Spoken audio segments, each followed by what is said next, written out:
So the tragic daycare bus attack that took the lives of 2 young kids and injured 6 others has shocked communities in Laval, Quebec, and beyond. It could be difficult for parents to process such news and discuss it with their children who may have questions. For some advice on that, we are joined by Dr. Myrna Lashley. She is a professor in the Department of Psychiatry at McGill University and a researcher at Montreal's Lady Davis Institute. Thank you so much for joining us. Thank you very much for having me. Now, first, what advice do you have for the community who felt very sad, worried, and of course, angry this week? How can we all collectively process this horrific tragedy? It's very difficult, but I think one of the things that we all have to do is to allow ourselves to experience the grief. We have to talk with each other about it. And we have to use our support systems. We have to find creative ways to deal with it, but our support systems are very important. And if you need to talk to someone, if you need to talk to a psychologist, we need to talk to a social worker, whoever, a mental health professional, please do so. There is no stigma. Don't be afraid. This is human emotion, and we all need the help of each other. So if you need help, reach out.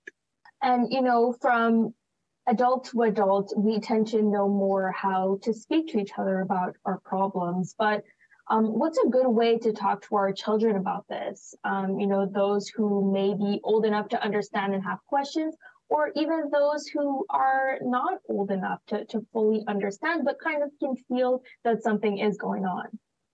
Well, first of all, you talk to them in a developmentally appropriate way.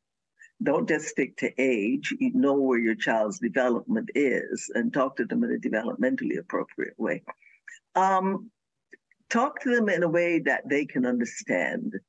Don't bombard them with images. My advice is, as much as possible, keep them away from the TV, seeing the whole thing over and over and over again. That's not good. That could be frightening. That can be very scary for a child.